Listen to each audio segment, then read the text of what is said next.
अच्छा गाइस, ये जो कहानी है बड़ी ही हॉरिफिक कहानी है। और इससे पहले हम इस कहानी की तरफ बढ़ें, अगर आप में से किसी ने भी अब तक मेरे चैनल को सब्सक्राइब नहीं किया तो मुझे सपोर्ट करने के लिए इस चैनल को सब्सक्राइब कर लें और अगर हो सके तो इस वीडियो को लाइक कर दें।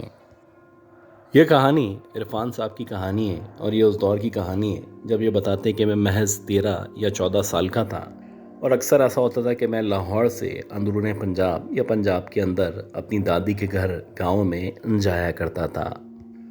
जब से दादा का इंतकाल हुआ था तो दादी बहुत ज़्यादा अकेलापन महसूस किया करती थी। और बात सच भी थी कि हम सब जितने भी घर वाले थे सारे के सारे एक एक करके उनसे दूर होते चले गए थे। दादी का जो घर था, जिसे आप एक बहुत बड़ी हवेली से भी तशबीह दे सकते हैं, ये मुकम्मल तौर पे खाली थी। इस बड़ी हवेली में दादी रहा करती थी और उनकी एक खादमा थी जो कि बरसों से सालों से उनके साथ मुकीम थी। अक्सर ऐसा होता कि जब मैं दादी के घर रुकने के लिए जाता तो दिन में तो बहुत अच्छा टाइम गुजर जाया करता, लेकिन जैसे ही रात होती तो ऐसा लगता है जो हवेली है ये एक खौफनाक महल का या इस तरह की हवेली का मंजर पेश कर रही है, जिस हवेली में या जिस महल में जन्नात या चुड़ैलों का बसेरा हुआ करता है।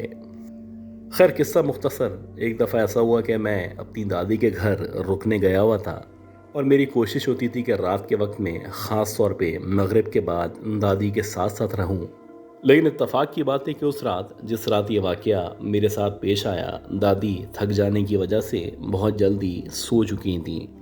जहाँ तक उनकी खादमा का ताल्लुक़ है वो उनके बराबर वाले कमरे में सोया करती थी।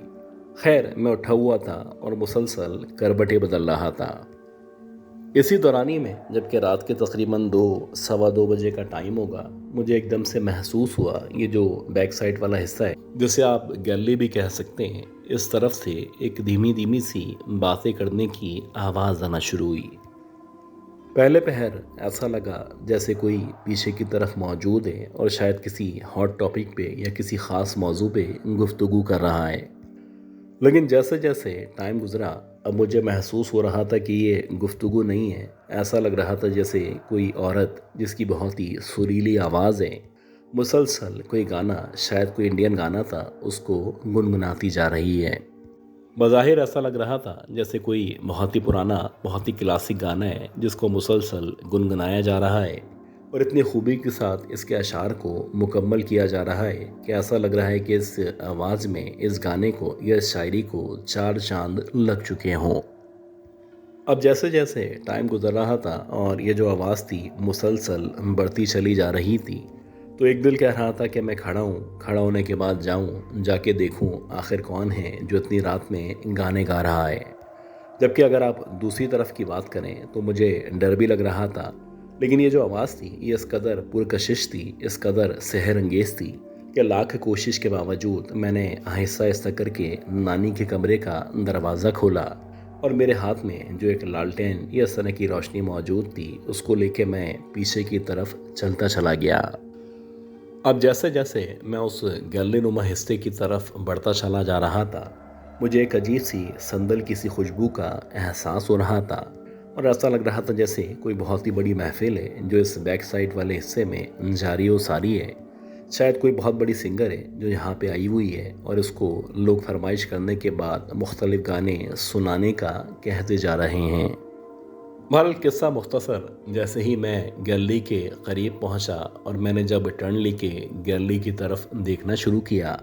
तो सबसे पहले जब मेरी नज़र उस बरगद के दरख्त के नीचे की तरफ पड़ी तो मुझे ऐसा लगा जैसे कोई लड़की या फिर कोई औरत सफ़ेद कलर के लिबास में, शायद फ़्रॉक के अंदर, वहाँ पे बैठी हुई है, जिसने अपने बालों को न सिर्फ खोल रखा है बल्कि उसके बाल इस कदर लंबे और इस कदर बड़े बाल हैं कि उसका पूरा जिस्म, ऑलमोस्ट 80% बॉडी उन बालों की वजह से छुपी हुई है। अब तक ना ही मैंने उसका चेहरा देखा था, ना ही मैं जानता था कि ये कौन औरत है, कौन लड़की है जो यहाँ पे बैठी हुई है। लेकिन इतना ज़रूर था कि उस लड़की ने अपनी निगाहों को नीचे कर रखा था और मुसलसल सुरीली आवाज़ में गुनगुनाती जा रही थी। खैर, आहिस्ता आहिस्ता करके जैसे जैसे मैं उसकी तरफ बढ़ना शुरू करता हूँ तो जब सबसे पहले मेरी नज़र उसके पाँव या फ़्रॉक के आखिरी हिस्से की तरफ पड़ी तो एक लम्हे के लिए मुझे कुछ अजीब सा लगा। ऐसा हरगिज़ नहीं हो सकता कि जिस लड़की की इतनी सुरीली आवाज़ या जिसकी आवाज़ में इस कदर कशिश मौजूद हो, वो इस तरह से इतने बेहाने पाँव के साथ यहाँ पे मौजूद हो। ऐसा लग रहा था जैसे इस लड़की के जो पाँव हैं ये रिवर्स हैं, यानी कि उल्टे पाँव हैं। और अजीब बात ये थी कि इन पाँव पे बेतहाशा लंबे लंबे बाल मौजूद थे। एक अजीब कश्मकश थी, मेरी समझ से बाहर था कि मैं जो मंजर देख रहा हूँ ये हकीकत है या सरासर मेरा वहम है, या फिर मैं नींद में चलता हुआ यहाँ पे आ चुका हूँ। इसी दौरानिए में जबकि मैं इस मंजर को मज़ीद समझ पाता, उस लड़की ने आहिस्ता आहिस्ता करके अपने सर को ऊपर की तरफ उठाना शुरू किया। जैसे ही इस लड़की ने अपने सर को ऊपर की तरफ उठाया और जब मेरी नज़र एग्जैक्टली इस लड़की के चेहरे की तरफ पड़ी, तो ऐसा लग रहा था जैसे आधा जला हुआ या झलसा हुआ चेहरा है। और अजीब बात ये थी कि इस अंधेरे में इस लड़की की जो आंखें थीं, ऐसा लग रहा था जैसे लाल शोलों या अंगारों की तरह चमकती हुई दिखाई दे रही हैं। गर्ज के एक खौफनाक सा चेहरा न सिर्फ मेरे सामने मौजूद था, और अब आहिस्ता आहिस्ता करके मुझे ऐसा लग रहा था मेरे असाब मेरे काबू से बाहर होना शुरू हो चुके हैं। ऐसा ही हुआ कि मैंने एकदम से ज़ोर से चीख मारी और इसके बाद मेरी आंखों के सामने अंधेरा आना शुरू हो चुका था। जब मेरी आंख खुली तो सुबह के तकरीबन 9 या 10 बजे का टाइम था। न सिर्फ मेरी दादी बल्कि उनकी खादमा, मोहल्ले वाले यानी गांव के कुछ लोग और ख़ास तौर पे मेरे अब्बू भी इस मजमे में शामिल थे और सारे के सारे मेरे होश में आने पे अल्लाह का शुक्र अदा कर रहे थे। बस मुझे इतना याद है कि ये जो दिन था मेरा दादी के घर में रुकने के हिसाब से आखिरी दिन था, और इस रात मैं डिसाइड कर चुका था, इस दिन मैं डिसाइड कर चुका था कि आज के बाद यहाँ पे रात में नहीं रुकना है।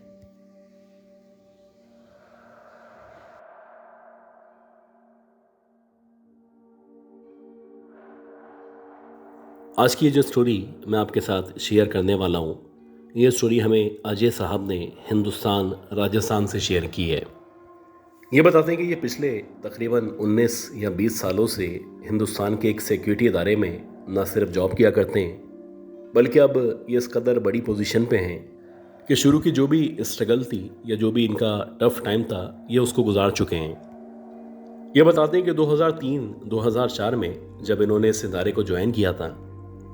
तो जाहिर सी बात है जब भी कोई इदारा आप ज्वाइन करते हैं या किसी भी जगह आप जाते हैं, तो शुरू में जो भी टफ टाइम है जिसे आप रगड़ा कह सकते हैं, वो आपको ज़रूर लगा पड़ता है। इनके साथ भी ऐसे ही हुआ कि जब शुरू में इन्होंने उस फोर्स को ज्वाइन किया, तो शुरू में इनकी जो पोस्टिंग थी मुख्तलिफ बॉर्डर्स पे, मुख्तलिफ जंगलों में और मुख्तलिफ इस तरह के एरियाज़ पे की जाती थी, जहाँ पे टाइम गुजारना या जहाँ पे रहना बहुत ज़्यादा मुश्किल हुआ करता था। ये बता दें कि जैसे जैसे टाइम गुजर रहा था और जब मैं अपने आप को मुकम्मल तौर पे प्रूव कर रहा था, तो आहिस्ता आहिस्ता करके मेरे लिए आसानियाँ पैदा होना शुरू हो चुकी थी। अक्सर ऐसा होता था कि मेरे घर वाले जब मुझे मिस किया करते थे, ख़ास तौर पे जो मेरा भाई था जो कि मुझसे 2 साल छोटा था, जाहिर सी बात है मेरी उसके साथ बहुत ज़्यादा अटैचमेंट थी, और अक्सर ऐसा होता था कि वो मुझसे मिलने के लिए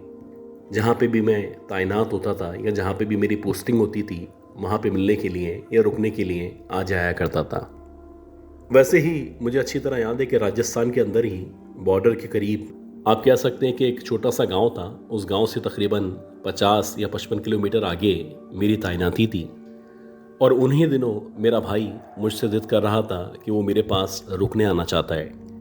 अब ये जो एरिया था ये मुकम्मल तौर पे सुनसान था, वीरान था, आप कह सकते हैं कि मुकम्मल तौर पे एक सहराई इलाका था, और मैं नहीं चाहता था कि मेरा भाई यहाँ पे आए और यहाँ पे आके अपने वक्त को ज़ाया करे। वैसे भी इस सहरा के बारे में या इस चुंगी के बारे में बहुत सारी बातें थीं जो मशहूर थीं, बहुत सारे किस्से, बहुत सारी मिथ्स थीं जो मुझे बताई गई थीं। खैर, जब मेरे भाई ने ज़िद करना शुरू की तो मजबूरन मैंने उसको कहा कि तुम यहाँ पे आ जाओ, लेकिन मुझे यकीन है कि 2-3 दिन से ज़्यादा तुम यहाँ पे नहीं रुकने वाले। इसकी वजह यह है कि यहाँ पे न ही कोई इस तरह की व्यूज़ हैं, न कोई इस तरह की सीनरी है, और न ही इस तरह की फैसिलिटीज़ मौजूद हैं कि जिसकी वजह से तुम यहाँ पे स्टे कर सको। खैर, मेरी जितनी भी बातें थीं उन तमाम बातों को मेरे भाई ने नज़रअंदाज किया और बिलाखिर मेरे पास यानी जहाँ पे मेरी रिहाइश मौजूद थी वहाँ पे पहुँच गया। अब इत्तेफाक ये था कि हमारी जहाँ पे चुंगी थी, उस चुंगी से कुछ आप कह सकते हैं कि 2 या 3 किलोमीटर के फासले पे हमारी रिहाइश का इंतज़ाम किया गया था। हैरान कुन तौर पे हमारी जो रिहाइश थी, यानी कि जहाँ पे हम रहा करते थे, 3 या 4 लोग मज़ीद मौजूद थे। और ये सारे के सारे जितने भी लोग थे, ये ओहदे में या फिर सीनियरिटी में मुझसे ज़्यादा थे। खैर, जब मेरा भाई यहाँ पे आया तो हम में जो सबसे सीनियर था, उस अफसर ने कहा कि बेटा यहाँ पे तुम रुक जाओ, लेकिन मेरी तुमसे एक रिक्वेस्ट है कि रात के औकात में, ख़ास तौर पे जब रात के 9-10 बजे का टाइम हो जाता है, किसी भी सूरत यहाँ से ना ही बाहर निकलना और ना ही यहाँ से जो भी बाहर की तरफ से आवाज़ें आती हैं, उन आवाज़ों पे या उन बातों पे गौर करना। अब मेरे भाई को बड़ी हैरानी हुई कि किस तरह की बात है जो बिला आखिर एक सीनियर फोर्सेस का आदमी उसके साथ कर रहा है। मेरा भाई शुरू से ही ना सिर्फ लाबाली था, बल्कि अक्सर आपकी बातों को, आपकी नसीहतों को मुकम्मल तौर पे नज़रअंदाज कर दिया करता था। वैसा ही हुआ कि जैसे मेरे भाई को कहा गया था, बजाय इसके ये उस पर अमल करता या उनकी बातों को मानता, इसने वैसे ही किया कि जैसे ही रात का टाइम हुआ, यानी कि रात के तकरीबन 11-12 बजे का टाइम था, और इत्तफाक से जितने भी लोग वहाँ पे मौजूद थे, हम सारे के सारे सोने के लिए लेट चुके थे। मेरा भाई अकेला जाग रहा था और मुसलसल वहाँ पे कोई ना कोई एक्टिविटी करने की कोशिश कर रहा था। मेरा ख्याल था कि 1-1.5 घंटे में जब ये थक हार जाएगा और इसको कोई एक्टिविटी नहीं मिलेगी, तो बिलाखिर ये ना सिर्फ सो जाएगा, बल्कि अगले ही दिन अपने घर के लिए रवाना हो जाएगा। लेकिन उसी रात, जिस रात हम उससे पहले सो चुके थे, मेरा भाई बताता है कि रात के तकरीबन 1 या 1:30 बजे का टाइम था। इसको एकदम से ऐसा लगा कि बाहर की तरफ से किसी मांगने वाले की या किसी मांगने वाली की आवाज़ें आना शुरू हुई हैं। ऐसा लग रहा था जैसे कोई मर्द और कोई औरत हैं जो खाना खाने के लिए या भीख मांगने के लिए आवाज़ें लगा रहे हैं। मेरा भाई बड़ा हैरान हुआ कि इस वीरान जगह पे, इस सुनसान जगह पे, जहाँ पे दूर दूर तक आबादी मौजूद नहीं है, बिलाखिर ये कौन लोग हैं और ये कहाँ से आ गए हैं। अब ये सोचते ही मेरे भाई ने जहाँ से आवाज़ें आ रही थी, बिलाखिर वो ऊपर गया। ऊपर जहाँ पे खिड़की मौजूद थी, खिड़की के ज़रिए उस तरफ देखना शुरू किया। भाई बताता है कि जैसे ही मैंने खिड़की से बाहर की तरफ देखना शुरू किया, तो मैंने देखा कि सामने की तरफ जहाँ पे एक रेत का टीला मौजूद है, उस टीले के ऊपर ऐसा लग रहा है जैसे एक मियाँ, एक बीवी और उनके 3 बच्चे बैठे हुए हैं। बज़ाहिर देखने से, उनके हुलिये से ऐसा लग रहा था जैसे वो गांव के ही रहने वाले हैं और वाकई में सरासर उनको खाने की या फिर मदद की ज़रूरत है। अब जैसे ही मैंने खिड़की खोली, खिड़की खोलने के बाद जब मैंने उनकी तरफ देखना शुरू किया, तो हैरान कुन तौर पे वो सारे के सारे मुझे देखने लगे, जैसे कि उनको पता हो कि मैंने खिड़की खोली है और मैं उनको रिस्पॉन्स करना चाहता हूँ। जैसे ही इन तमाम लोगों ने मेरी तरफ देखा, तो इनमें जो मर्द मौजूद था वो एकदम से कहने लगा कि बाबूजी, हम गांव के लोग हैं, रास्ता भटक चुके हैं, अगर आपके पास खाना मौजूद है या आप लोग हमारी मदद करना चाहते हैं, तो बराए मेहरबानी हमारे लिए खाने का इंतज़ाम कर दें। हमें नहीं पता कि हम कहाँ पे आ चुके हैं, किस जगह मौजूद हैं, लेकिन हमें यहाँ से अपने गांव या अपने शहर की तरफ रवाना होना है। हो सके तो पहले हमारे लिए खाने का इंतज़ाम कर दें और उसके बाद हमें गाइड कर दें कि हमें किस रास्ते से या किस तरीके से वापस अपने गांव या उस शहर की तरफ जाना है। अब बज़ाहिर जितनी भी बातें हुई थीं, सारी की सारी बातों से अब तक का जो मंजरनामा था, वो ऐसा ही लग रहा था जैसे वाकई में कोई जानवन केस है, कोई फैमिली है जो सरासर मदद की मुंतज़िर है और इसको, यानी इनके भाई को, नीचे जाके उसकी मदद करनी चाहिए। अब मेरे भाई ने जब ये इमोशनल सूरत-ए-हाल देखी, तो बजाय वो हमें उठाता, हमसे पूछता, वो खुद ही नीचे की तरफ गया, यानी जहाँ पे गेट मौजूद था। वहाँ जाने के बाद उसने एकदम से दरवाज़ा खोला। भाई बताते, जैसे ही मैंने दरवाज़ा खोला और मैंने उन लोगों की तरफ बढ़ना शुरू किया, तो मेरा ख्याल था कि मैं उनके पास जाऊंगा, उनसे मज़ीद बातचीत करूंगा और उसके बाद किचन में देखूंगा कि कितना खाना या कितनी चीज़ें मौजूद हैं, और मैं उन लोगों को देख के वापस इस घर के अंदर या इस जगह पे आ जाऊंगा। मेरा भाई बताते हैं कि जैसे ही मैं गेट खोलने के बाद उनकी तरफ बढ़ने लगा, अब मुझे महसूस हो रहा था जैसे एकदम से ये तमाम के तमाम लोग, जो कि बज़ाहिर गाँव के लोग लग रहे थे, बहुत सादा से, बहुत मासूम से इन तमाम लोगों के चेहरे थे। इनके चेहरे देखते ही देखते कुछ अजीब से खौफनाक चेहरों में तब्दील होना शुरू हो चुके हैं। और ऐसा ही हुआ कि एग्जैक्टली जब मैं उनके बिल्कुल करीब पहुंचा और मैंने उस आदमी या उस औरत को मुखातिब करना चाहा, तो मैंने देखा कि इन लोगों के जो पैर हैं कुछ अजीब तरीके से टेढ़े या अजीब से पैर हैं, और हैरान कुन तौर पे इनके पैरों पे जो उंगलियां मौजूद हैं वो 5 के बजाय 3 लंबी लंबी सी या बड़ी बड़ी सी उंगलियां मौजूद हैं। किसी भी तरह लग ही नहीं रहा था जैसे ये सारे के सारे इंसान हैं और इन तमाम लोगों के जो पैर हैं वो इंसानों के पैर हैं।